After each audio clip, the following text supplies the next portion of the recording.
Hi students, welcome to my YouTube channel money sir classes. ఈ వీడియోలో మార్చి 4వ తారీఖు సంబంధించినటువంటి కరెంట్ అఫైర్స్ అయితే డిస్కస్ చేద్దాం. ఆల్రెడీ మార్చి 1, 2, 3 అన్ని కరెంట్ అఫైర్స్ కూడా అప్లోడ్ చేసేసా. చూడని వాళ్ళు ఎవరైనా ఉంటే అవి కూడా చూసి ఇక్కడికి రండి. ఓకే, ఫస్ట్ బిట్ చూడండి. మానవ వన్యప్రాణి సంఘర్షణ నివారణకు ఏ రాష్ట్రం హనుమాన్ ప్రాజెక్టును ప్రారంభించింది? అదవుతుందా? నిన్నటి రోజున చూసినట్లయితే ఆంధ్రప్రదేశ్ ముఖ్యమంత్రి చంద్రబాబు గారు, డిప్యూటీ సీఎం పవన్ కళ్యాణ్ గారు చాలాసేపు భేటీ జరిగింది. దాని తర్వాత హనుమాన్ ప్రాజెక్టు గురించి చెప్పడం జరిగింది. ఇవన్నీ కూడా లేటెస్ట్ అప్డేట్స్ అనమాట. అదవుతుందా? వీలైనంత వరకు చాలా తొందరగా నేను వీడియో చేయడానికి అయితే ట్రై చేస్తున్నాను. ఎందుకంటే మీకు ఎంత తొందరగా ఇస్తాను తొందరగా చదువుకునే వాళ్ళు చదువుకుంటారులే అన్న ఉద్దేశంతో మొన్న 1వ తారీఖు నుంచి అయితే రెగ్యులర్గా ఫాస్ట్గా వీడియోస్ చేస్తున్నాను. అదవుతుందా? నేను మీ దగ్గర నుంచి జస్ట్ ఒక్కటే అడుగుతున్నా, లైక్ చేయండి. చాలామంది చివరి వరకు చూస్తున్నారు కానీ లైక్ చేయట్లా. నేను అది ఒక్కటే అడుగుతుంది, లైక్ చేసేయండి. ఓకే, సరే. హనుమాన్ ప్రాజెక్టును ప్రారంభించిన రాష్ట్రం ఏది అంటే ఆంధ్రప్రదేశ్. చూడండి, మానవ వన్యప్రాణి సంఘర్షణ, మానవులకి వన్యప్రాణులకి ఘర్షణ జరుగుతుంది కదా అనమాట. నివారణ లక్ష్యంగా హనుమాన్ ప్రాజెక్టుకు శ్రీకారం చుట్టామని ఆంధ్రప్రదేశ్ ఉప ముఖ్యమంత్రి పవన్ కళ్యాణ్ అన్నారు. వన్యప్రాణులని కాపాడుకుంటూనే పంటలు ప్రజల ప్రాణాలు, ఆస్తులకు రక్షణ కల్పించేలా ఈ ప్రాజెక్టుకు రూపకల్పన చేశామని తెలిపారు. ఎక్కడైనా వన్యప్రాణి మానవ సంఘర్షణ ఘటనలు ఉంటే వెంటనే స్పందించి చర్యలు చేపట్టి పరిహారం చెల్లించేందుకే హనుమాన్ ఫౌండేషన్ ఏర్పాటు చేశామని పేర్కొన్నారు. మార్చి 3న అంటే నిన్న మార్చి 3న ప్రపంచ వన్యప్రాణి దినోత్సవం సందర్భంగా మంగళగిరిలో పవన్ కళ్యాణ్ ఈ ప్రాజెక్టునైతే ప్రారంభించారు. ఓకే, ఇంపార్టెంట్ బిట్టు గుర్తుపెట్టుకో. ఓకే, నెక్స్ట్ సెకండ్ చూడండి. ఈ యుద్ధం జరగడం వల్ల మీరు ఇవాళ పేపర్ ఓపెన్ చేసి చూడండి కావాలంటే. అసలు పేపర్లో సగం మ్యాటర్ యుద్ధం గురించే ఉంటుంది. అక్కడ బాంబులు వేశారు, ఇక్కడ బాంబులు వేశారు, వాళ్ళు ఎంతమంది చనిపోయారు, వీళ్ళు అనమాట.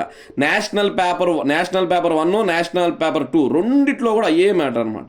సో ఎక్కువగా మనకి పేపర్ మొత్తం ఈ యుద్ధాన్ని కవర్ చేసుకుంటూ వెళ్ళిపోతుంది. అందుకనే మేబీ తక్కువ కరెంట్ అఫైర్స్ వస్తున్నాయేమని నాకు అనిపిస్తుంది అనమాట. ఓకే, సరే చూడండి. యుద్ధం కారణంగా ఏ జలసంధిని మూసివేస్తున్నట్లు ఇరాన్ ప్రకటించింది అంటే హర్మూజ్ జలసంధి అంటారు. హర్మూజ్ జలసంధి చాలా ఇంపార్టెంట్. యుద్ధం నేపథ్యంలో హర్మూజ్ జలసంధిని మూసివేస్తున్నట్లు ఇరాన్ ప్రకటించడం తీవ్ర కలకలం రేపింది. ఫలితంగా ప్రస్తుతం ఆ ప్రాంతంలో ఉన్న 700 నౌకలపై ఆందోళన వ్యక్తమవుతుంది. ప్రస్తుతం అక్కడ 700 నౌకలు ఉన్నాయంట, అవన్నీ ఆగిపోయినట్టే. హర్మూజ్ మీదగానే 20% ప్రపంచ చమురు వాణిజ్యం, అదవుతుందా? ఆయిల్ అనమాట. ఆయిల్ అనేది వ్యాపారం జరుగుతుంది. 25% ద్రవీకృత సహజ వాయువు, అదవుతుందా? లిక్విఫైడ్ న్యాచురల్ గ్యాస్ అంటారు. ద్రవీకృత సహజ వాయువు రవాణా కూడా జరుగుతుంది. మరి రవాణా ఆగిపోతే ఇండియా, చైనా లాంటి దేశాలకు చాలా కష్టమైంది. తద్వారా ఆయిల్ రేట్లు పెరిగిపోయేటటువంటి అవకాశం చాలా ఎక్కువగా ఉందన్నమాట. ఒమన్, ఇరాన్ దేశాల మధ్య హర్మూజ్ జలసంధి ఉంది. చూడండి, 2 దేశాల మధ్య ఒమను, ఇరాన్.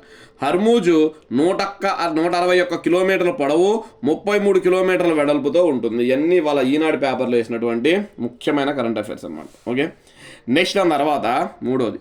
ఏ యుద్ధ నౌకపై ల్యాండ్ అయినా విమానాల సంఖ్య 1000కు చేరుకుంది. చూడండి, ఒక యుద్ధ నౌకపై అంట విమానాలు ల్యాండ్ అయింది. ఇప్పటికి 1000 ల్యాండ్ అయినాయి అంట. దేనిపై అంటే ఐఎన్ఎస్ విక్రాంత్ అంటారు. ఐఎన్ఎస్ విక్రాంత్. చూడండి, భారత నౌకాదళంలో అతిపెద్ద విమాన వాహక నౌక ఐఎన్ఎస్ విక్రాంత్ మార్చి 3న సరికొత్త అధ్యయనాన్ని లిఖించింది. నిన్నటి రోజున సరికొత్త అధ్యయనాన్ని లిఖించిందంట.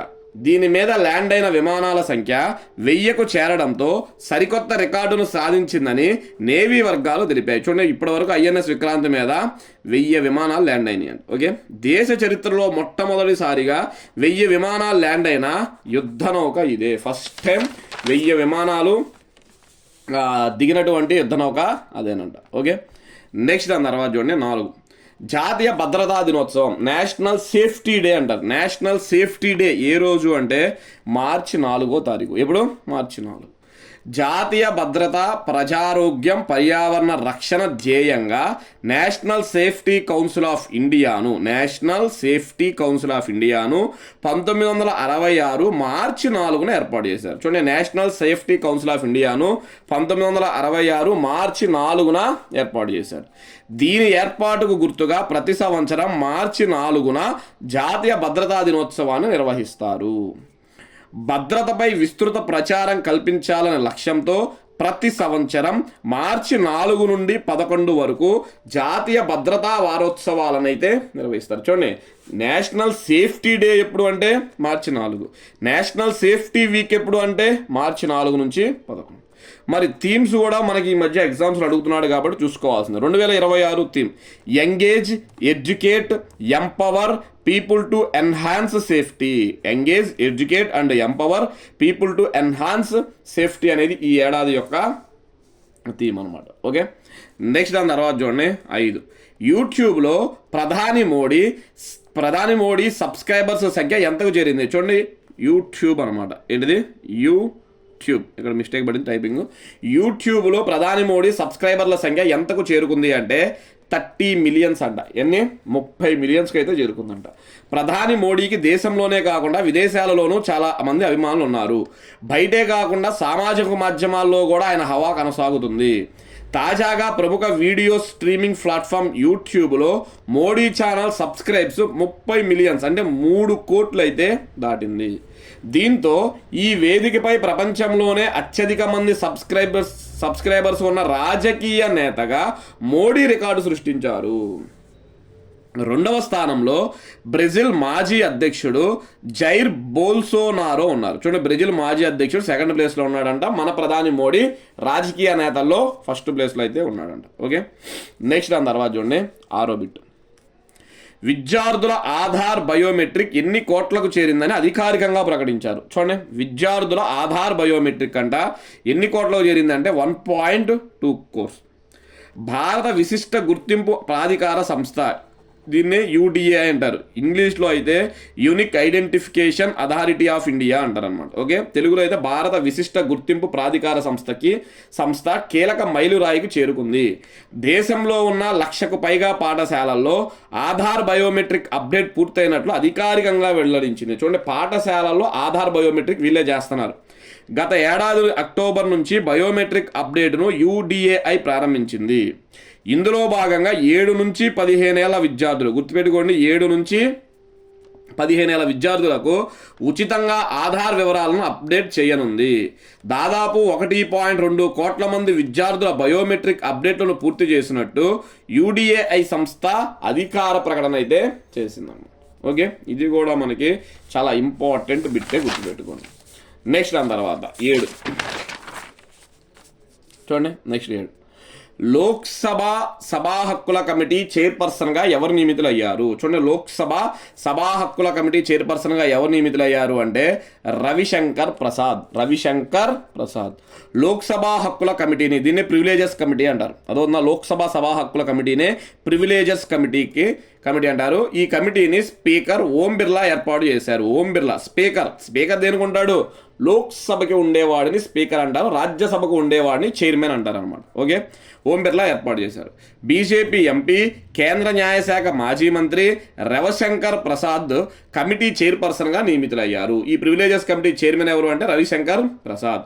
మరో 14 మంది ఎంపీలను సభ్యులుగా నియమించారు. ఎంపీ అంటే మెంబర్ ఆఫ్ పార్లమెంట్ అనమాట. ఓకే, 18వ లోక్సభ ఏర్పాటైన 2024 తర్వాత, చూడండి, మన 2024లో ఏర్పాటైంది ఎన్నో లోక్సభ అంటే 18 అనమాట. తర్వాత సభా హక్కుల కమిటీ ఏర్పాటు కావడం ఇదే ప్రథమం. అంటే 2024 నుంచి ఇప్పుడే ఈ కమిటీని అయితే వేశారనమాట. ఓకే, నెక్స్ట్ దాని తర్వాత చూడండి 8, హోలీ పండగకు దేశంలోని ఏ నగరంలో ప్రతి సంవత్సరం రామ్లీలా నాటకాన్ని ప్రదర్శిస్తారు. చూడండి, రామ్లీలా నాటకాన్ని హోలీ పండుగ, నిన్నే కదా మనకు హోలీ జరిగింది, అదో ఉన్న రామ్లీలా నాటకాన్ని ఎక్కడ అంటే గ్వాలియర్. చూడండి, దసరా దీపావళి పండుగల సమయాల్లో రామ్లీలా నాటకాన్ని ప్రదర్శించడం దేశంలో చాలా చోట్ల ఉన్నదే. రావణ సంహారం, సీతారాముల పట్టాభిషేకం వంటి రామాయణంలోని ముఖ్య ఘట్టాలను ఈ నాటకం ద్వారా తెలియజేస్తారు. గత 120 సంవత్సరాల నుంచి, చూడండి, లాస్ట్ 120 ఇయర్స్ నుంచి అంట, మధ్యప్రదేశ్ రాష్ట్రంలోని గ్వాలియర్లో హోలీ సందర్భంగా రామ్లీలా నాటకాన్ని ప్రదర్శించే సాంప్రదాయం కొనసాగుతుంది. నెక్స్ట్, గ్వాలియర్లోని ఊంట్ఫుల్ సమీపంలో, ప్రాంతం పేరు ఇది, ఊంట్ఫుల్ సమీపంలో జాంగ్ సమాజం వారు, గుర్తుపెట్టుకోండి, జాంగ్, ఆ తెగ పేరు జాంగ్ అనమాట. జాంగ్ సమాజం వారు హనుమంతుడికి చిన్న గుడి కట్టారు. ఇక్కడే హోలీ నాడు రామ్లీలా ప్రదర్శిస్తున్నారు. ఎవ్రీ ఇయర్ కూడా ఆ హనుమంతుడి గుడి ముందే ప్రదర్శిస్తూ ఉంటారు. నాటకంలోని నటులందరూ జూమ్ కమ్యూనిటీకి చెందిన వారే. వేరే వాళ్ళు ఉండరంటే ఇంకా చాలా మ్యాటర్ వచ్చింది. వాళ్ళు ₹1 కూడా తీసుకోరంట నాటకం వేసినందుకు. అంతరించిపోతున్నటువంటి వాళ్ళ కళని ప్రపంచానికి తెలియజేయాలని మాత్రమే ఫ్రీగా చేస్తుంటారంట. జాంగ్ అదొందా లేదా జూంగ్ కమ్యూనిటీకి చెందిన వాళ్ళు అన్నమాట. నెక్స్ట్ చూడండి 9, ప్రపంచ ఊబకాయ దినోత్సవం, వరల్డ్ ఒబిసిటీ డే అంటారు. ప్రపంచ ఊబకాయ దినోత్సవం ఎప్పుడు అంటే మార్చి 4. ఎప్పుడు? మార్చి 4, 2026 థీమ్ చూడండి. 8 billion reasons to act on obesity. 8 billion reasons to act on obesity అంట. ప్రారంభంలో అక్టోబర్ 11న ఈ దినోత్సవాన్ని జరిపారు. చూడండి, స్టార్టింగ్ అంటే అక్టోబర్ 11న ఒబిసిటీ డే అంట. కానీ 2020లో దీనిని ఇతర ప్రపంచ ఆరోగ్య కార్యక్రమాలకు అనుగుణంగా మార్చి 4కి మార్చారు. ఊబకాయానికి గురైతే మనిషికి గుండె జబ్బులు, స్ట్రోక్స్ లాంటివి అనమాట, మానసిక ఆరోగ్య సమస్యలు, కొన్ని రకాల క్యాన్సర్లు, కీళ్ళ సమస్యలు, స్లీప్ అప్నియా అంటారు. స్లీప్ అప్నియా అంటే నిద్రపోయేటప్పుడు సరిగ్గా శ్వాస అందకపోవడం అనమాట. ఇలాంటి సమస్యలు చాలా వస్తాయి అన్నమాట. ప్రపంచంలో ఊబకాయలు ఎక్కువగా ఉన్నటువంటి దేశం చూడండి. ఫస్ట్ ఊబకాయలు ఎక్కువగా ఉన్న దేశం ఫస్ట్ ప్లేస్లో చైనా, సెకండ్ ప్లేస్లో ఇండియా, థర్డ్ ప్లేస్లో అయితే USA ఉన్నాయి. ఓకే, ఇది కూడా ఇంపార్టెంట్. నెక్స్ట్ దాని తర్వాత చూడండి 10వ బిట్ అనమాట. 10వ బిట్, వార్తల్లో నిలిచిన ఆష్మోలియం మ్యూజియం ప్రపంచంలోని ఏ యూనివర్సిటీలో కలదు అంటే ఆక్స్ఫర్డ్ యూనివర్సిటీలో కలదు. ఏ యూనివర్సిటీ? ఆక్స్ఫర్డ్.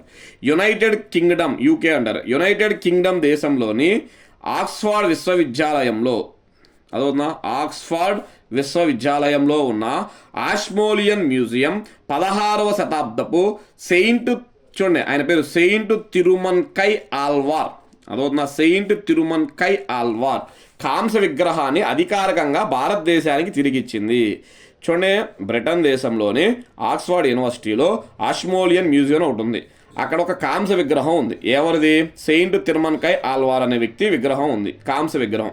ఇది భారతదేశాన్ని ఇప్పుడు ఈ మ్యూజియం ఎవరికి ఇచ్చేస్తుంది? ఇది ఇండియాకి తిరిగి ఇచ్చేస్తుందంట. ఈ పవిత్ర విగ్రహం ఇప్పుడు తమిళనాడులోని దాని అసలు నివాసమైన శ్రీ సౌందరరాజ పెరుమాల్ ఆలయానికి తిరిగి వస్తుంది. ఈ ఆలయానికి ఆ విగ్రహం అయితే తిరిగి వచ్చేస్తుంది.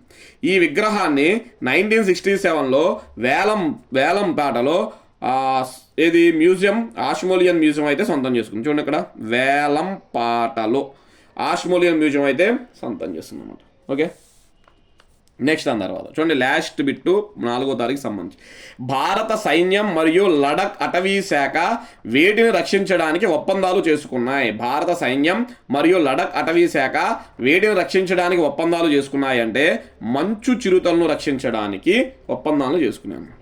2026 మార్చి 3న ప్రపంచ వన్యప్రాణుల దినోత్సవం సందర్భంగా భారత సైన్యం, లడాక్ అటవీ శాఖ మంచు చిరుతలను మరియు హిమాలయ ప్రాంతాలలోని ఐకానిక్ జాతులను రక్షించడం కోసం ఒప్పందం చేసుకున్నాయి.